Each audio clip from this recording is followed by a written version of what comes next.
Kita tahu pertumbuhan ekonomi ini pasca didera pandemi COVID-19 secara nasional ya mengalami laju pertumbuhan yang bisa dikatakan terhambat, di mana di kuartal pertama secara nasional ini hanya tumbuh sekitar 2, sekian persen. Kemudian di kuartal kedua kita mengalami kontraksi 5, sekian persen, dan di kuartal ketiga informasi yang kami dapatkan mengalami kontraksi kembali 3, sekian persen. Similar, hal yang sama juga terjadi pada pertumbuhan ekonomi di Provinsi Jawa Timur, di mana kita ketahui bahwasannya Provinsi Jawa Timur biasanya tahun per tahun ini pertumbuhan ekonominya mencapai 5%, tapi untuk tahun 2020 mungkin banyak yang mengatakan kita tidak bisa mengharapkan seperti itu. Terus bagaimana strategi Jawa Timur membangkitkan ekonomi di masa transisi? Sudah hadir dua narasumber via Zoom. Ada Pak Derajat, kemudian ada Pak Murpin Joshua Sembiring. Saya coba sapa satu persatu beliau-beliau. Selamat pagi Pak Derajat, Assalamualaikum. Waalaikumsalam Pak Panji, selamat Apakah pagi. Selamat pagi juga. Baik Pak. Apa kabar ini Pak Derajat, baik ya? Baik, sehat alhamdulillah. Ini posisi di kantor ya Pak? Iya betul. Betul, luar biasa ini dengan uniformnya, kelihatannya gagah ini Pak Derajat. Kemudian di samping Pak Derajat saya sapa juga ini Pak Murpin Joshua Sembiring. Selamat pagi Pak Murpin, apa kabar? Salam sehat juga untuk Anda. Kabar baik Pak Fani Harto. Salam kenal Pak Derajat. Selamat, salam sehat. Salam kenal Pak Murpin, Prof. Kalau Pak Fatah dulu sebelum Pak Fatah ke Desperindak kan dari Dinas Koperasi. Betul. Nah itu saya dulu Ketua Asosiasi Koperasi Retail Indonesia Jawa Timur, jadi mitranya Pak Fatah. Iya. Salam kenal Pak. Perlu disambung lagi nih. Betul. Pepatah lama mengatakan tak kenal maka tak sayang, begitu ya. Iya.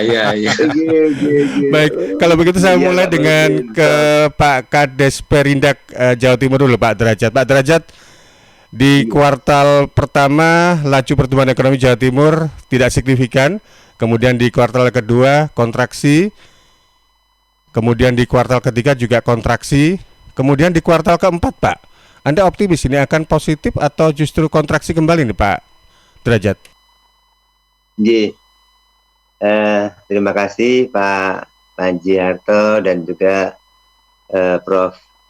Murpin. Memang pada dasarnya pergerakan dari ekonomi kita ini menunjukkan satu upaya-upaya pemulihan, tapi memang masih perlu bekerja lebih keras. Dalam artian begini, triwulan pertama ini memang hanya tumbuh 3,04, kemudian triwulan kedua kontraksi minus 5,9%, dan kumulatif semester 1 itu minus 1,51. Nah,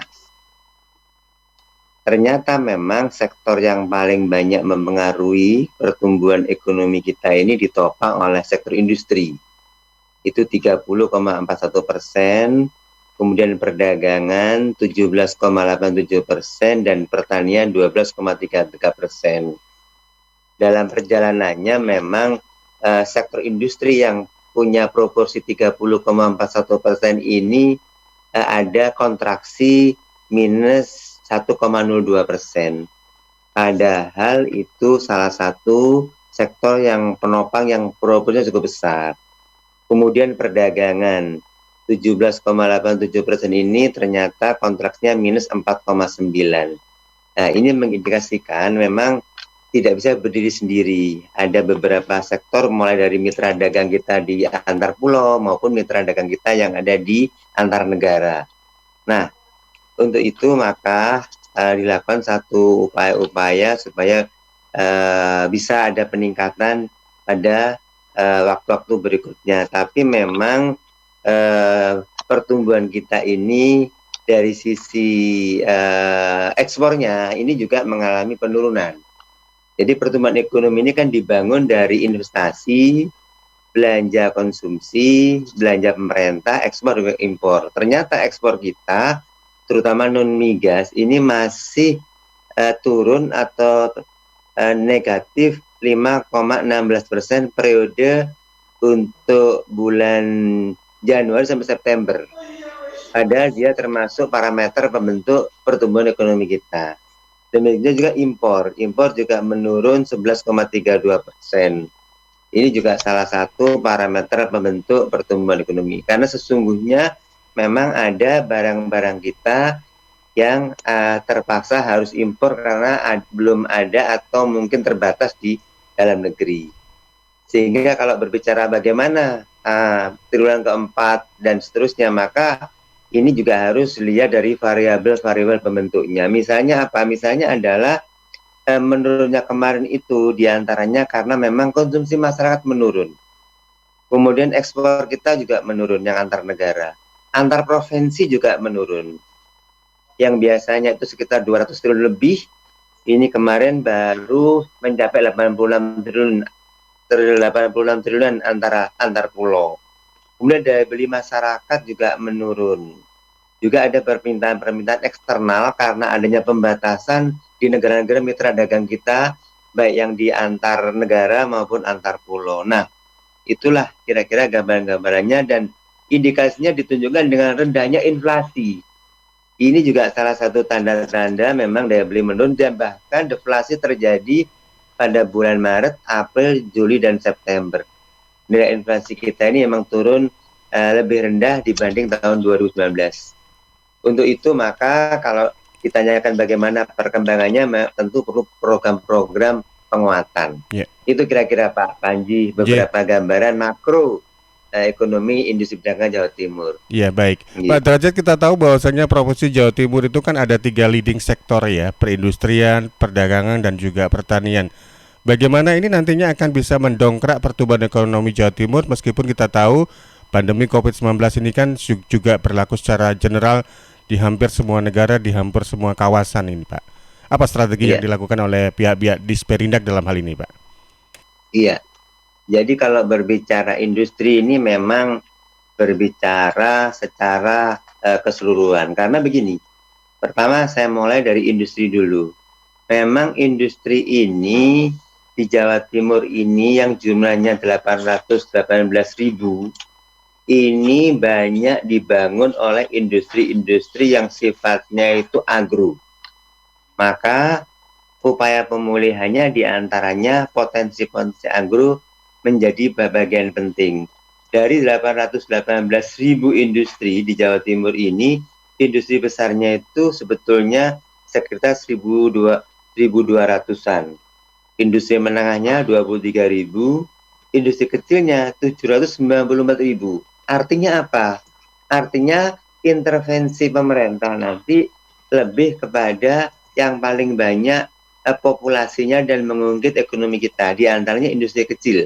Juga yang paling banyak menyerap tenaga kerja, sekitar 1.800.000. Nah, untuk itu kebijakan-kebijakan ekonomi yang terkait dengan industri ini adalah bagaimana kemudian mengaktifkan kembali mesin penggerak ekonomi kita yang paling banyak menyerap tenaga kerja yang selama ini kehilangan tenaga kerja misalnya. Ini yang perlu menjadi bagian penting dari sisi Indak.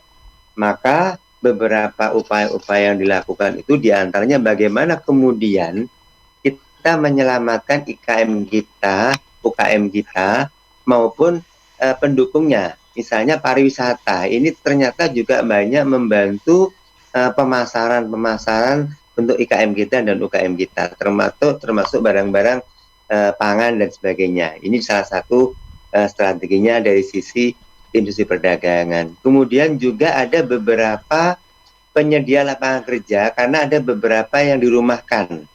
Maka kita punya beberapa pelatihan-pelatihan yang sifatnya itu pada karya peningkatan SDM di MGC, JETC-nya Pemprov, BLK maupun di sektor-sektor industri perdagangan. Ini mengindikasikan bagaimana kemudian memberikan satu kesempatan kepada masyarakat bisa belajar keterampilan ketika terjadi pemutusan hubungan kerja dan sebagainya atau dirumahkan. Kemudian yang berikutnya adalah dari sisi perdagangan juga bagaimana kemudian ketahanan pangan. Karena sesungguhnya ketika dalam kondisi pandemi COVID seperti ini pangan menjadi bagian yang penting. Untuk itu diantaranya Ibu Gubernur ini membuat lumbung pangan yang memfasilitasi kesediaan pangan di Surabaya dan bisa dijangkau di seluruh Jawa Timur. Kemudian ada pasar murah online mandiri yang bagaimana supaya menghindari kerumunan, menghindari berdesak-desakan, orang itu bisa belanja lewat drive-thru atau lewat sentra produksi atau lewat online. Termasuk bagaimana kemudian membangun stimulasi pemanfaatan disubsidi ongkos angkutnya untuk yang berlumbung pangan, termasuk juga bagaimana beberapa stimulan-stimulan untuk sektor agro, dan distribusi pangannya juga didorong. Kemudian bagaimana melakukan upaya-upaya sesungguhnya melihat intervensi winernya. Apa sih winernya sebetulnya? Dan apa losernya? Ternyata winernya itu Mamin memang. Nah, Mamin ini kontribusinya untuk industri Jawa Timur lebih dari 30%. Yeah. Nah, maka industri makan minumlah yang menjadi bagian dari kebutuhan primer ini di-empowering, digerakkan ekonominya. Karena apa? Karena memang sektor ini yang justru di dalam beberapa survei ada kalanya malah meningkat omsetnya. Yeah. Ada kalanya di beberapa itu. Ini mengindikasikan memang perlu makan minuman. Kemudian intervensi yang berikutnya adalah bagaimana kemudian memfasilitasi kimia farmasi dan APD. Nah, ketika terjadi pandemi ini justru vitamin dan herbal ini justru meningkat omsetnya. Belum lagi APD, masker, hazmat. Beberapa IKM kita mulai diedukasi untuk membuat juga masker-masker, syukur kalau sudah ber-SNI. Kemudian juga hazmat dan sebagainya. Ini secara kumulatif akan mudah-mudahan menggerakkan berbagai potensi-potensi yang ada di Jawa Timur. Sekarang beberapa IKM sudah membuat masker-masker dan ini masker sudah banyak disebar. Sehingga alhamdulillah Jawa Timur ini secara relatif sudah sangat turun pandemi COVID-nya ini kalau dari data. Karena sekarang sudah masker tidak sulit, banyak juga dari kabupaten pemerintah kabupaten membagi-bagi masker, mengedukasi, juga melakukan upaya-upaya untuk menyadarkan penggunaan masker, jaga jarak, cuci tangan dan sebagainya. Ini alhamdulillah ini saya kira perlu terus ditingkatkan untuk membangun suasana yang lebih kondusif. Kemudian jasa logistik. Ini juga bagian penting difasilitasi karena sudah banyak orang melakukan perdagangan online, misi dagang online dan berbagai online, webinar dan sebagainya. Ini juga mendorong jasa telekomunikasi dan juga jasa logistik kita. Ini juga akan ada pesanan-pesanan yang bisa dikirim lewat jasa logistik. Kemudian industri tekstil.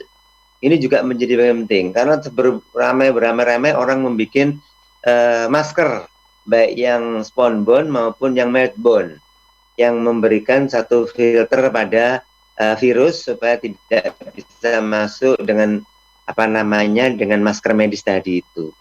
Ini juga demikian juga elektronika, hardware yang dibutuhkan juga ini juga mendorong peningkatannya sedemikian rupa difasilitasi supaya bisa mendorong pertumbuhan ekonomi kita.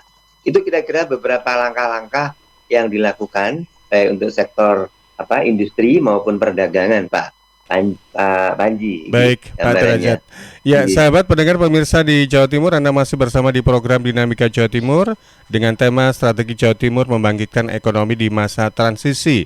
Anda bisa bertanya melalui SMS, WA, telepon langsung juga boleh di 0821 3264 109 atau di 031 896 1514 atau Anda bisa komen di sosial media kami, diantaranya di Facebook @LPPL Suara Sidoarjo atau di channel YouTube kami di Suara Sidoarjo Live. Saya sekarang bergeser ke Pak Murpin Joshua Sembiring. Pak Murpin, kita tahu di Jawa Timur ini adalah merupakan satu di antara provinsi yang ada di Pulau Jawa. Ada 6 provinsi ya, dan 6 provinsi di Pulau Jawa ini secara ekonomi spasial adalah memberikan sumbangsi terhadap pertumbuhan ekonomi nasional 58,8%.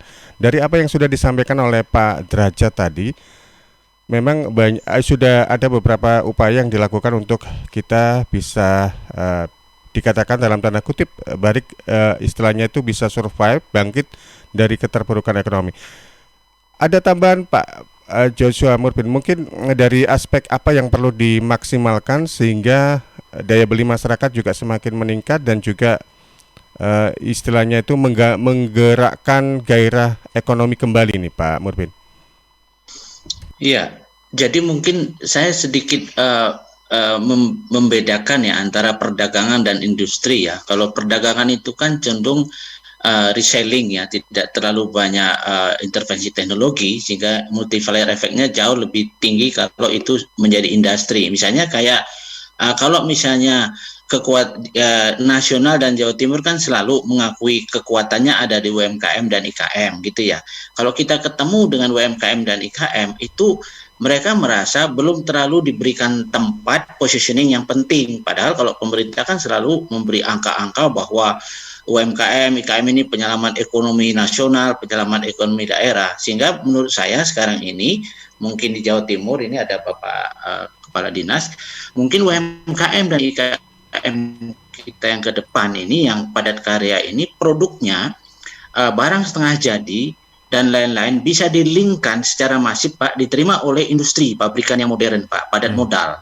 Dengan demikian antara padat karya dan padat modal ini terjadi link, sehingga pabrikan besar ini harus secara masif, mungkin ada regulasi yang disinergikan semacam keharusan untuk menjadi bapak dan anak angkat yang tidak basa-basi, yang terukur gitu loh. Nah, oleh sebab itu saya sering mendorong BUMN dan BUMD itu harus menjadi contoh gitu kan. Bagaimana mungkin misalnya kita meniru aja beberapa negara Asia yang maju, itu jelas itu UMKM, IKM yang padat karya itu betul-betul distandarisasi oleh pabrikan besar sehingga padat karya dan padat modal ini bisa bangkit sama-sama ya. Apalagi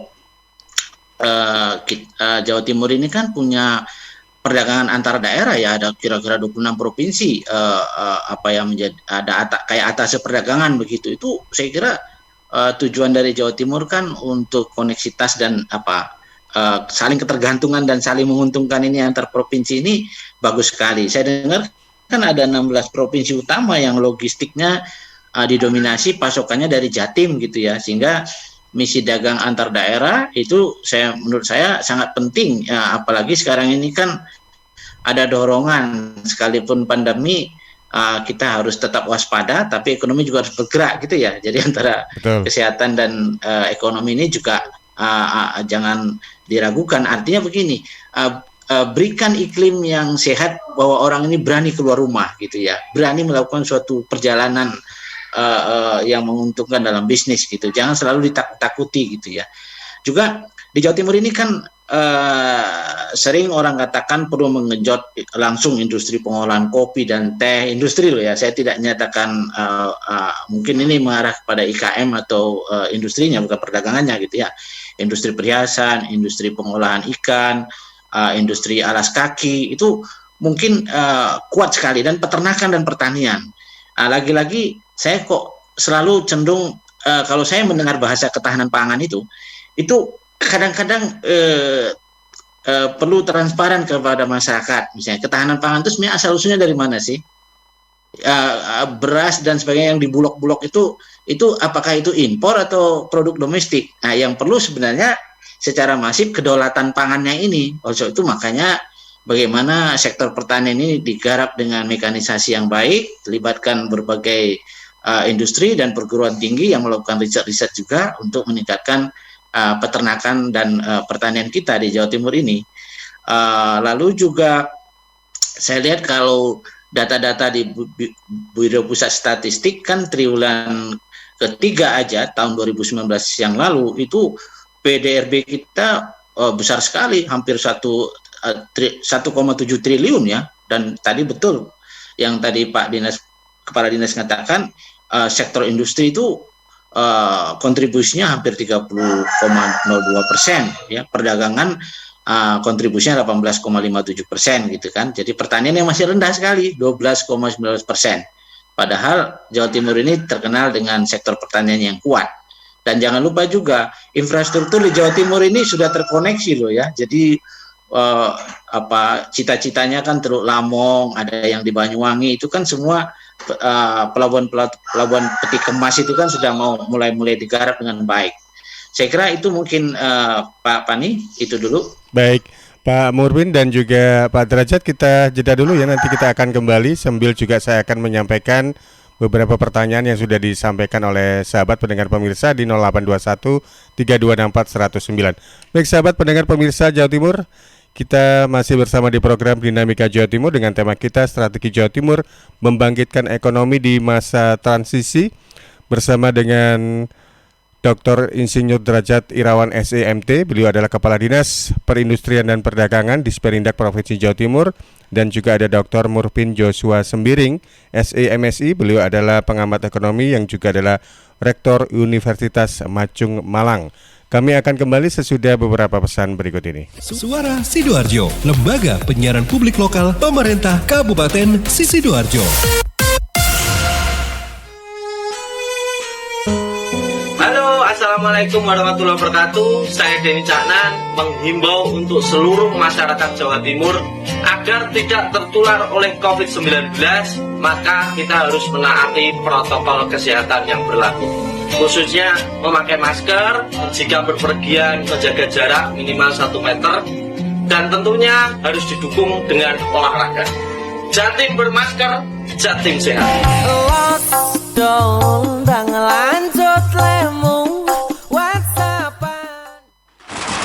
Waduh, alon-alon Cak, mlaku kok nabrak-nabrak. Sorry, arep ngabari, ngurus dokumen kependudukan dan pencatatan sipil tambah gampang. Temen ta, ojo mbojo. Asli.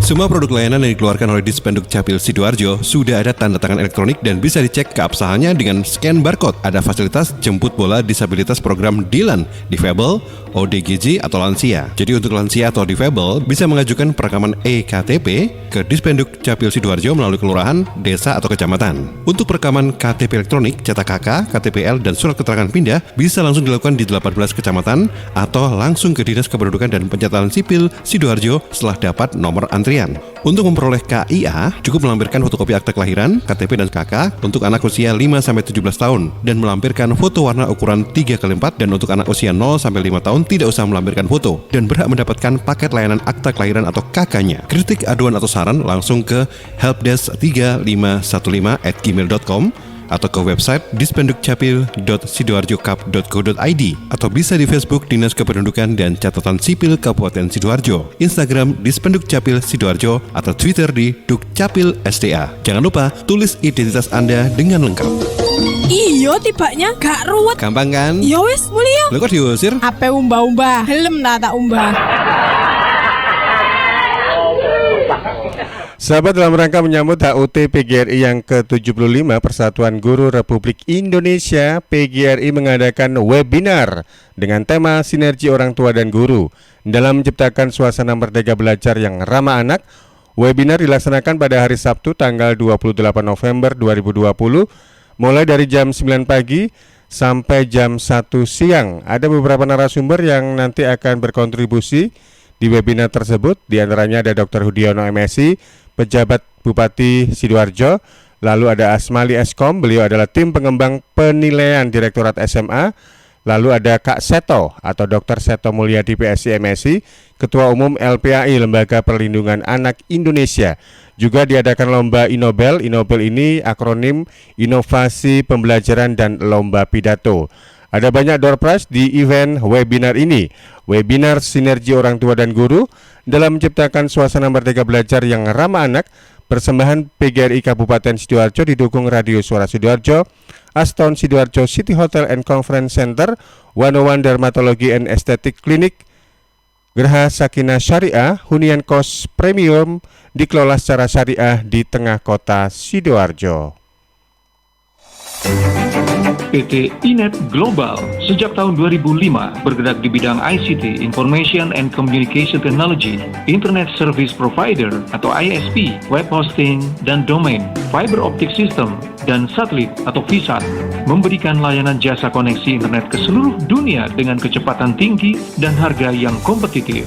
Juga memberikan solusi dan jasa konsultasi pendistribusian koneksi internet, menyediakan solusi ICT yang komprehensif, terpadu, dan disesuaikan bagi pengguna yang mencakup data infrastruktur, managed service, cloud computing, IT services, serta layanan digital yang fokus untuk memanfaatkan peluang yang mendukung dan menambah nilai pada bisnis utama tiap customer.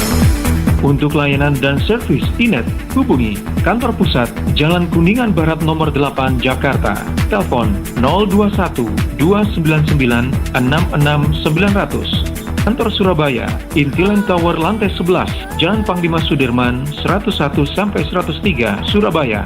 Telepon 031 535 3955. 031 535 3955. Inet Globalindo, the best service for great solution. Pilbub bermartabat, Sidoarjo hebat.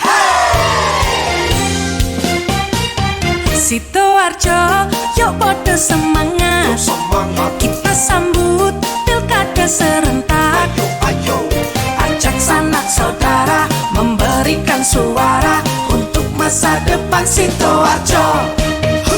Ojo lali hari Rabu 9 Desember 2020. Rame-rame ke TPS kita nyoblos. Yuk warga Sidoarjo, pakai hak pilih kita untuk milih bupati dan wakilnya. Sukseskan pilbub langsung, umum bebas rahasia, jujur adil serta bermartabat. Yuk warga Sidoarjo, pakai hak pilih kita untuk milih bupati dan wakilnya. Sukseskan pilbub langsung, umum bebas rahasia, jujur adil serta bermartabat. Pilbub bermartabat, Sidoarjo hebat. Pilbub bermartabat, Sidoarjo hebat. Hey, sukseskan Pilbub Sidoarjo 2020. Ingat tanggal 10 ya, jangan sampai kena denda pelayanan loh. Jangan lupa batas waktu tanggal 10. Ingat ya, tanggal. Apaan sih dari tadi tanggal 10 terus? Itu batas waktu bayar iuran JKN KIS, tanggal 10 setiap bulannya. Waduh, sekarang tanggal berapa ya? Kayaknya belum bayar iuran JKN KIS nih. Tuh kan, udah diingetin aja masih lupa. Supaya nggak lupa, manfaatin kemudahan pembayaran iuran JKN KIS melalui program auto debit. Program auto debit? Iya, program auto debit dapat dilakukan melalui berbagai alternatif cara, yaitu melalui aplikasi mobile JKN, Bank Mandiri, BNI, BRI, BCA, Tokopedia, atau ketik bintang 141 bintang 999 pagar. Wah, kalau gitu aku daftar auto debit iuran JKN KIS dulu ya. Ayo bayar iuran JKN KIS sebelum tanggal 10 setiap bulannya, supaya tetap aktif dan tidak kena denda pelayanan kalau dirawat. JKN KIS, bayar, aktif, selamat. Dengan gotong royong, semua tertolong. News, Talk, and Music Hits. Suara Sidoarjo. Your multi-platform radio. Baik, terima kasih sahabat pendengar pemirsa Jawa Timur. Anda masih bersama di program Dinamika Jawa Timur. Tema kita adalah strategi Jawa Timur membangkitkan ekonomi di masa transisi. Anda juga bisa bertanya dengan kedua narasumber di SMS WA kami 0821 3264 109 ya, atau juga komen di channel YouTube kami, karena kami secara visual juga siaran streaming live di sana di Suara Sidoarjo Live. Pak Derajat, Pak Murpin, saya mau diizin ke redaksi dulu Pak ya. Nanti kita akan bergabung kembali dengan Anda berdua ini. Ada beberapa pertanyaan ini yang disampaikan oleh sahabat pendengar melalui SMS atau WA. Iya, Karin. Iya, ini ada satu pertanyaan dari Renzi di Tulungagung. Dari segi bentuk sektor industri, ada satu sektor industri yang masih susah untuk dikembalikan kondisinya seperti semula, seperti sebelum adanya pandemi COVID-19, yaitu sektor industri kuliner. Meskipun tidak semua orang yang masih parno dengan adanya pandemi, tapi itu juga tetap berpengaruh kepada pelaku sektor industri kuliner. Sebagai contoh, dulu sebelum adanya pandemi, untuk UMKM ini sering ada acara gelar modal. Tapi karena adanya pandemi, mereka kesusahan untuk memasarkan produknya meskipun bisa dilakukan secara online. Padahal UMKM ini bisa menjadi salah satu elemen penting dalam pemulihan ekonomi. Bagaimana solusinya untuk bapak-bapak narasumber jika begitu?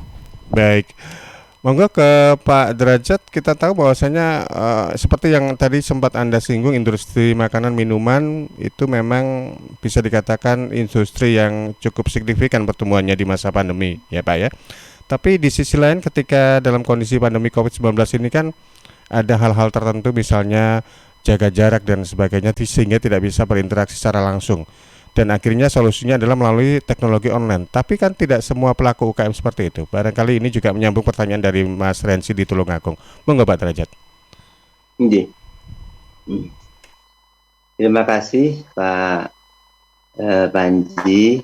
Jadi ini saya kira satu pertanyaan yang baik untuk menangani masalah produk atau makanan minuman atau produk-produk yang tidak cukup hanya online, perlunya offline. Maka sebetulnya hari-hari ini sudah banyak dilakukan upaya-upaya tentang kegiatan-kegiatan yang bisa dilakukan secara hibrid maupun offline sepanjang mengikuti surat edaran gubernur tanggal 27 Maret, di mana di situ di tempat umum itu memperhatikan jaga jarak, memperhatikan pemakaian masker, juga memperhatikan yang terkait dengan protokol kesehatan. Demikian juga sejalan dengan surat edaran Menteri Perdagangan nomor 12 tahun 2020, itu memang mengamanahkan perlunya jaga jarak, kemudian juga hand sanitizer, penggunaan masker dan sebagainya. Ini sebetulnya sebagai upaya-upaya di mana tetap menjalankan fungsi-fungsi protokol kesehatan. Nah, konkretnya adalah beberapa kali ini pemerintah provinsi memang melakukan kegiatan hibrid. Jadi bagaimana dilakukan pemasaran itu secara offline, yang terakhir itu kita di Diandra Expo. Jadi bagaimana melakukan satu perdagangan secara hibrid, yang semula sebelumnya online ini sudah mencoba secara hibrid. Di sana diharapkan memang terjadi langsung transaksi. Waktu itu adalah antara Jawa Timur dengan Provinsi Kalimantan Timur, Sulawesi Utara dan Provinsi Maluku. Jadi pelaku kita yang dari Jawa Timur sekitar 50, jaga jarak tentunya, kemudian bertransaksi di antara mereka sendiri dan dengan Kalimantan Timur, Sulawesi Utara dan Provinsi Maluku. Ini mengindikasikan sudah ada pergerakan offline dan online. Demikian juga pameran Jatim Fair ya kemarin, Jatim Expo, ini juga hibrid di Grand City, dan nanti besok ada lagi 19 November itu juga hibrid, sekitar hampir 200 ton. Ini mengindikasikan ada satu transaksi secara offline tapi juga bridging dengan platform e-commerce. Ini mengindikasikan upaya-upaya supaya juga offline juga online. Dengan harapan bahwa kegiatan ini bisa mendapatkan transaksi yang lebih bagus. Bahkan Jawa Timur sudah offline ke NTT. Kemarin tanggal 26 Oktober kita mengadakan misi dagang offline ini, langsung offline di NTT, dan di sana mempertemukan hampir 100 pengusaha dari NTT, 125 dari Jawa Timur, hampir 60. Kita sudah offline. Tapi sekali lagi mengedepankan protokol kesehatan. Jadi arahan Ibu Gubernur Jawa Timur agar selalu memperhatikan masker, jaga jarak, kemudian juga hand sanitizer dan sebagainya itu kita lakukan. Dan besok insya Allah bulan depan kita ke Sumsel, Sumatera Selatan. Karena apa? Karena Jawa Timur ini memang hubnya Indonesia, terutama Indonesia Timur, sehingga pergerakan perdagangan baik itu kuliner maupun barang-barang komoditi kita lakukan. Dan Indonesia ini industrinya itu dari Jawa Timur sekitar 22%, perdagangannya 20%, dan juga PDRB-nya nyumbang 14% lebih, 14,9 dari PDB. Sehingga kita terus melakukan upaya-upaya terkait dengan pertanyaan Mas yang dari kuliner tadi dari Ponorogo kalau nggak salah, maka coba Ponorogo ya. Tulungagung Pak Coba Derajat. Jadi Tulungagung. Tulungagung. J. Silakan, ini juga kami undang kabupaten menghubungi pemerintah Kabupaten Tulungagung. Kita undang juga mereka untuk tampil tanggal 19 di Surabaya. Mungkin mudah-mudahan bisa diikutkan. Ini offline karena apa? Karena ada sekitar hampir 200 lebih akan gelar produk secara offline yang bridging dengan platform e-commerce juga. Jadi saya kira mudah-mudahan dengan upaya-upaya ini sesuai dengan surat edaran Gubernur maupun Pak Menteri Perdagangan dan juga beberapa kebijakan dibuat, mudah-mudahan bisa. Termasuk masukan dari Prof. Murpin tadi, bagaimana kemudian menciptakan iklim supaya kegiatan usaha ini menjadi lancar, menjadi tidak gamang. Ini diantaranya juga mulai dari industri besar. Itu ada surat edaran nomor 4, nomor 7, nomor 8, bagaimana kemudian izin operasional daripada industri-industri itu memang dibuat regulasinya. Dan kita mengawasi supaya apa? Supaya mereka lebih nyaman berusaha, lebih ada kepastian, maka kita mengadakan pengawasan. Hari ini sudah hampir 2.000 lebih. 2.000 lebih yang sudah mengantongi izin IOMKI, untuk Sidoarjo hampir 500 lebih.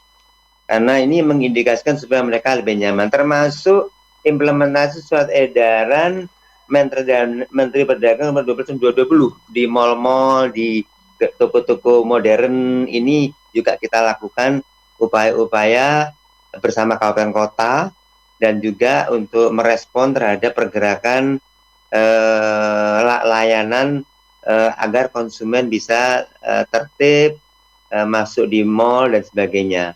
Kemudian juga saya kira masukan dari Prof tadi tentang ketahanan pangan.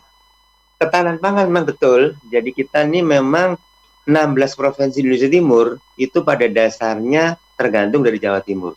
Hampir 80% tergantung dari Jawa Timur. Sehingga kalau berbicara ketahanan pangan yang diatur dengan Perpres 71 tahun 2015, memang pada dasarnya Jawa Timur swasembada. Kita yang impor itu hanya bawang putih sama gandum. Pada dasarnya kita ini swasembada. Kalaupun ada beras, biasanya transit hanya di Perak, di Bulog, langsung dikirim ke antar pulau. Kalau adanya impor gula, diantaranya memang untuk industri sebagian, dan juga ada beberapa yang harus dikirim ke provinsi lain.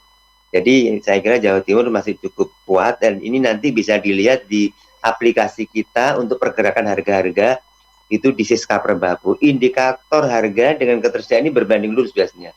Kalau ketersediaannya kurang, maka harga akan naik. Alhamdulillah untuk HBKN Lebaran kemarin Jawa Timur aman, dan kita siap-siap untuk HBKN Natal dan Tahun Baru.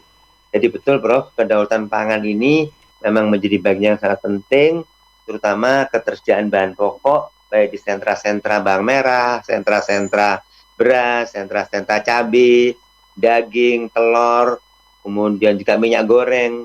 Ini selalu kita update tiap hari, baik dikoordinir oleh masing-masing dinas, oleh Disperindak dan juga Polda Jatim. Namanya Posko Virtual Polda Jatim yang mengintegrasikan dari jajaran dinas-dinas maupun Perindak harga dan ketersediaan. Saya akan setuju itu Pak Prof, termasuk yang terkait dengan keberpihakan pada IKM. Betul tadi Prof Murpin, dari keberpihakan pada IKM ini memang betul. Jadi dibangun jejaring yang serius antara industri besar menengah dengan industri kecil. Di antaranya adalah baru saja Bu Gub menerbitkan SK Gub nomor 37 tahun 2020. Artinya bagaimana didorong agar bisa memenuhi kebutuhan industri maupun masyarakat, IKM ini diberi dana bergulir dengan bunga murah. Ini bagian dari paket untuk menyelesaikan pandemi COVID ini. Demikian juga dibuka beberapa paket-paket standarisasi. Ini untuk supaya mereka punya daya saing, apa itu paket SNI, uji nutrisi, kemudian insya Allah ini juga halal juga akan insya Allah akan difasilitasi demikian rupa supaya punya daya saing terhadap produk-produk yang lainnya, punya daya saing untuk bersaing dengan produk-produk luar misalnya. Ini saya kira beberapa hal, saya kira Prof itu betul. Jadi baik itu IKM, kemudian ketahanan pangan, kemudian kantor perwakilan dagang, betul. Ini juga mengindikasikan kita selalu melakukan upaya perdagangan antar pulau. Sudah yang ketiga, sebelumnya itu kita online terus, online. Ini sudah mulai hibrid, ada sudah yang offline. Jadi perdagangan antar pulau terus dipelihara, termasuk tugas-tugas market intelligence oleh kantor-kantor perwakilan dagang. Ini juga dilakukan. Saya kira begitu, Prof. Beberapa masukan. Ya. Dan kami juga punya aplikasi, Prof. Nanti beberapa aplikasi untuk melihat data-data perdagangan. Saya kira demikian. Iya.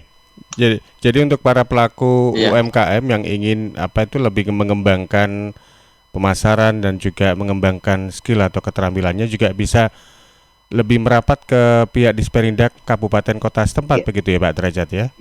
Betul. Baik. Pak, halo. Monggo Pak Murbin. Ya, ini sekaligus saya lapor nih Pak Derajat. Jadi ya, Prof. Dua minggu lalu kantor Disperindak Kabupaten Malang membentuk forum IKM, lalu bertemu dengan kampus kami, Prof.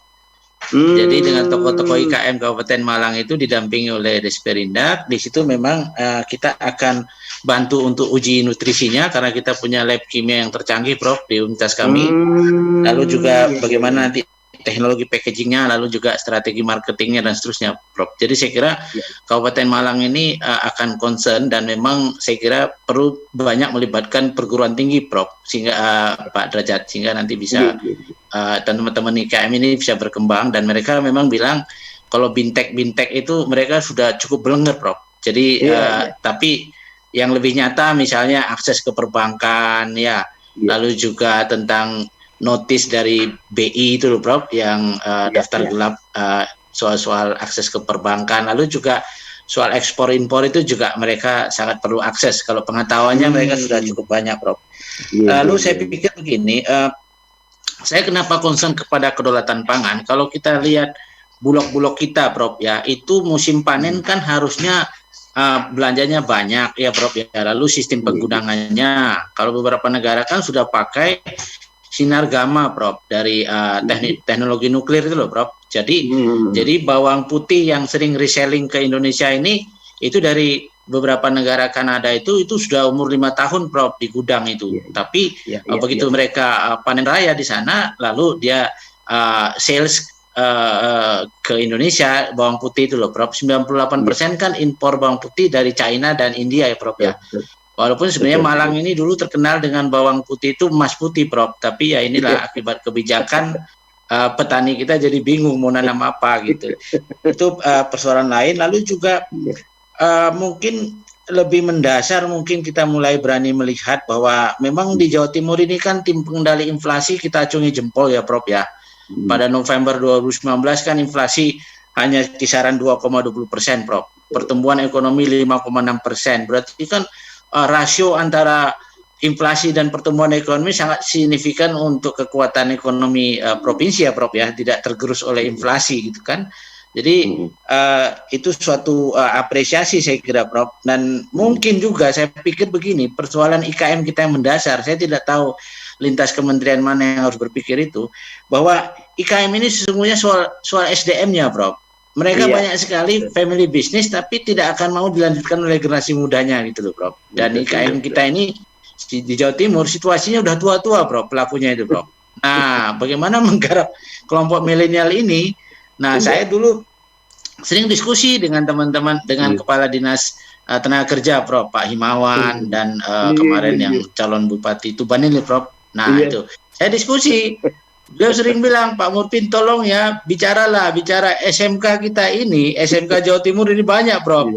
Tapi keluarannya menambah pengangguran loh, Prof. Dan paling banyak masuk ke BLK. Lah BLK ini kan bukan tujuan SMK. SMK itu kan harus masuk langsung ke dunia kerja gitu, Prof, ya.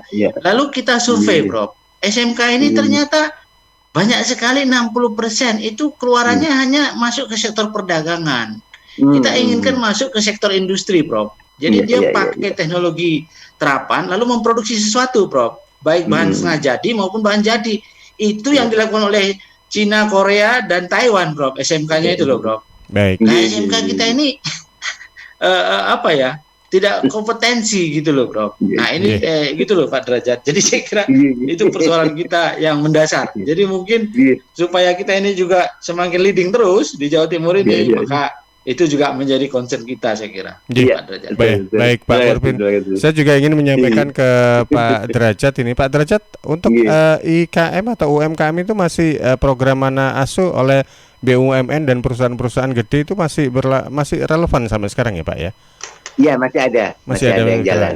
Dan ini Masih juga ada mungkin yang jalan sebagai gitu. satu di antara solusi ketika para pelaku UMKM atau IKM itu ketika ingin melakukan apa istilahnya itu penetrasi bisnisnya biar lebih masif lagi. Ini kan juga tidak hanya soal BIMTEK atau soal skill pelatihan, karena tadi sempat disinggung oleh Pak Murpin, mereka itu sudah khatam gitu ya. Jadi yang mereka perlukan sekarang adalah suntikan modal, kemudian juga bagaimana untuk memasarkan baik di secara skala lokal, regional maupun internasional.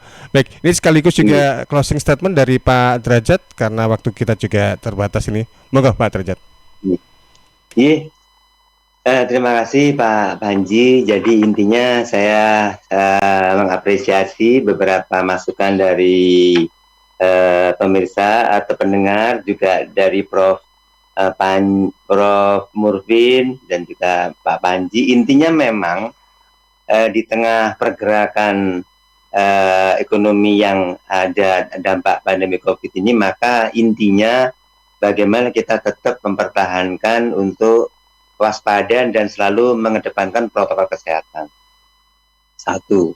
Di sisi lain, kita tetap menggerakkan ekonomi mulai dari perdagangan, industri dan sektor lain supaya tetap ada nilai tambah dan pemulihan ekonomi. Sehingga masukan dari Pak Murpin tadi betul, baik itu ekspor tetap didorong. Kami punya FTA Center, ini habis-habisan kita baik online maupun offline dengan para diaspora di sana.